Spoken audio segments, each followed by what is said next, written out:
Yeah, because we got tons of new guys because we replaced like every senior that left. But I love everybody though because it don't take very long, especially after like 2 weeks. You feel like you've been with them for like a year already because of how close we're able to bond and stuff like that. But it's been really good. So. What have you seen from the quarterbacks so far? They look great. Yeah, it's been a battle. All of them, really, everybody looks good. It's definitely the best I've seen so far since I've been here as a wide receiver.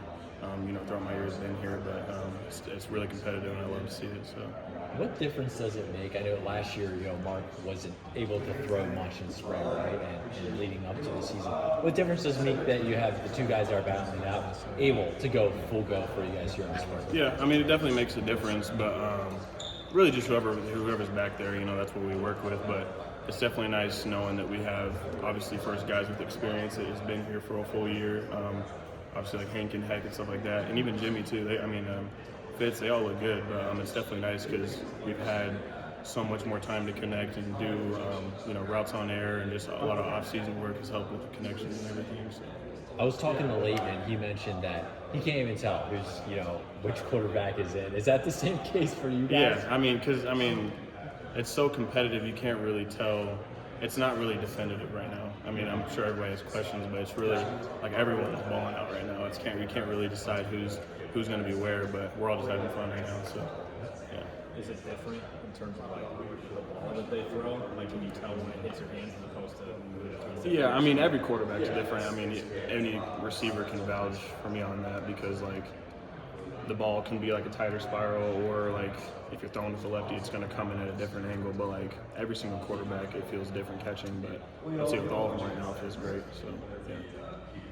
What are some things you've been working on? Me personally, definitely just trying to get more space off the line initially. I have gotten better at that, I feel like. Just being more efficient with my feet. Because I feel like I have pretty good top end speed, but just really being more quicker and using my quickness ability at the line of scrimmage. So that's what I've been working on most. So. What's the biggest difference in this receiver room from last year to this year? I would just say, I feel like we've always had playmaking ability. Like last year, like Sam, Gill, Weege, Seth, and all them. I feel like we replaced them very well. Like it feels like we didn't really skip a beat. Like obviously, Tony's been balling out, and Bowie's been balling out. He came off like a long injury, but he hasn't skipped a beat. He came back stronger than ever. Reese just came back today, full go, looking great. We're all just kind of making explosive plays, so it feels like we haven't really skipped a beat, so it's pretty good. There is a little less experience. Does that, add a little pressure to guys like you and Reese to bring other guys along with you? I wouldn't say as much pressure. You can call it pressure, but it's really excitement for us because obviously I've never led like a room like this before, or Reese before, because we've always had like fifth-year guys and stuff like that. But obviously we have a very young team and a young receiver room. But it's fun. It's really horizontal leadership throughout it all. Some are more vocal than the other, but it's fun leading those guys and getting them going because I feel like we're already off to a really good start. So. What sticks out about Tony that you guys have seen so far? Man, he's very twitchy. Probably the twitchiest I've ever seen for sure. And his ball skills are amazing. Yeah, if it's in the air, it's his every single time. So he's special for sure. So. How about his personnel?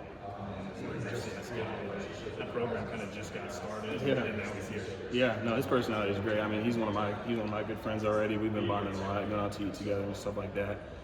He's a funny guy. Yeah, he's good to be around. I love him. So yeah. Back to the quarterback competition. How are those two different? That's a hard question because again, like he asked before, it's really hard to determine, I guess, who's better, who's not, like who does what. It's really all kind of equal. Heck, he has probably more of like a quicker release, you probably know that, and then Hank has like more of like a Justin Herbert throw. But they're both very accurate. They're both very high IQ players, so it's kind of really hard to differ them two right now. So I've heard a little bit about tactics. Is that something that you've noticed? Oh yeah, for sure. Yeah, him and Hank both, I'd say, just when it comes to just escaping the pocket during pressure, like. They're both avoiding sacks very well, and then like continuing to throw it down the field if it's need be and stuff like that. But it's going very good. Do they feel like similar style quarterbacks in the pocket, or does it feel different? Because I feel like we're hearing more similarities sometimes. Yeah, I would say more similarities than differences for sure. Obviously, they're two different players and stuff like that, and they have their differences. But I'd say just from a receiver standpoint, it feels relatively the same right now. Does that help you guys at all? Yeah. It's just it's nice. It gives you confidence as a receiver, knowing that no matter who you have under center, that you're going to have confidence whoever's throwing you the ball. So, yeah. Talk about Tony. How about Evan? Evan looks good. I mean, he's been dealing with some injuries here and there, but so we haven't really seen that much of him. But he looks amazing. Like he runs very fluid routes. He's a lighter guy, very good at getting in and out of breaks, and he's going to be a downfield threat for sure for us. So. With Jarriett coming back, how does that add to the room? It's great because, I mean, obviously we're like the same age, and he's bringing leadership in. I forgot to mention that he's bringing good leadership into, along with me and Reese, being very vocal. Because, like I said, coming off like a year-long kind of injury thing, it's kind of hard to really stay in the mix when it comes to like leadership, and then like in the room, you're kind of just in the back. But now that he's back, he's able to show that he's being able to lead by example and lead with his voice too. But he's been doing amazing. Like, I'm very proud of him. Like, that's my roommate, and we talk about it every day. But I'm super proud of him because he's doing a great job. What was that like for you to watch him not be able to compete last year?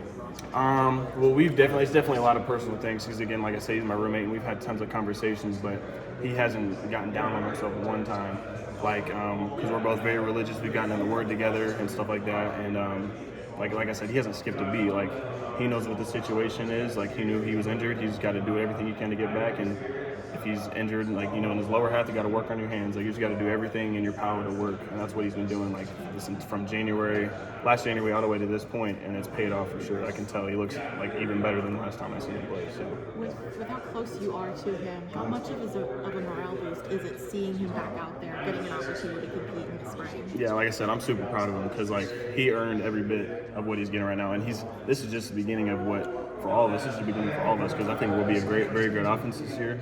But especially with Bowie, he's dealt with a lot for sure. Like when it comes to injuries and stuff, but I just know with the work he's put in, he's going to get the same out of it. So. Yeah, of course. It seems like as a program, you guys do just such a good job of retention, guys not leaving for the portal, stuff like that. For you personally, what makes this a place that you want to stay at and not, go look elsewhere? Yeah, really just, I mean, obviously I have a lot of personal reasons. Like, I prayed about it, and like I felt that, it was my destiny per se to stay here, so if you want to put it like that. But I love it here. I mean, I just don't really see much to complain about when it comes to how the facilities are and like the program, the weight program. Like, I wouldn't want to be in any other strength program in the world. This is one of the best in the country, and I guess the only reason that some would suggest I would leave is because of obviously the offensive production, which, like, I get that, but it's like I have so much confidence in these quarterbacks and like these coaches and my room and my people around me that's not even going to be a problem for me this year. So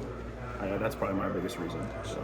Have you seen Bud grow as receivers coach? I think this is third or fourth year or whatever. Yeah, this would be his third year, I think. Yeah. Because he was a receiver coach first year when Lester's first year. But no, Bud's a great guy. I mean, we've gone so much closer ever since he first got here.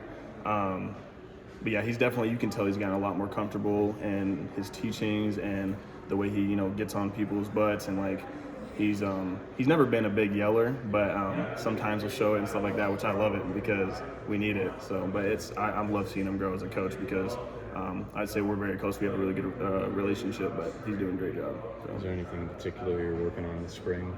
Yeah, like I said earlier, it's kind of just gaining more space off the line. That's probably my biggest thing, and then just staying consistent with contested catches for sure. So You've been lining up against Deshaun a lot. yeah. Just how have you seen him grow the last couple of years? Oh yeah, he's a leader now. Yeah. No, he's one of the vets for sure now. But me and Deshaun battle every single day. He'll tell you like it's probably 50-50 with our battles. Like he'll win some, I'll win some. It gets pretty physical, but like at the end of the day, that's my dog. Like, but we've been battling for sure. Same with like Jay Watt and all the corners really, but. We it's like, iron sharpens iron. You heard that a million times, but that's really what it is, though. So we're doing a good job. I'm sure everybody's already asked about Tony and Evan and these new guys, but it's one thing to get in here, but to get the reps they've been and just, it sounds like they've just bought in completely already. Yeah, they're doing a good job, especially like, picking up the playbook and stuff. Obviously, you got like some mistakes in here, but that just comes with, coming in the spring and just learning the plays. Like, you got to make mistakes in order to learn from them, but they've done a great job, picking up and with the speed and the plays and stuff like that. And like I said, Tony's been making a bunch of plays and getting Evan back in the mix, so he'll continue to make plays and stuff like that. But they're doing both a really good job. So.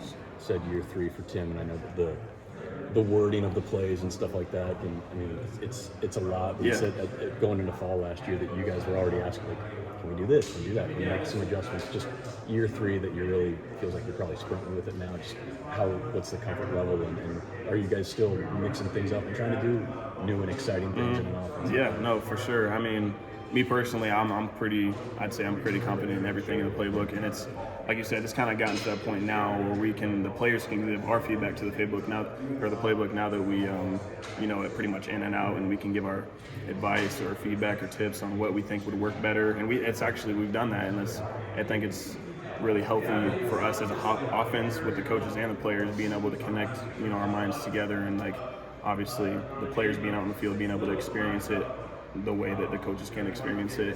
If like a DB's inside or outside leverage, like what would you rather do on making certain checks like that?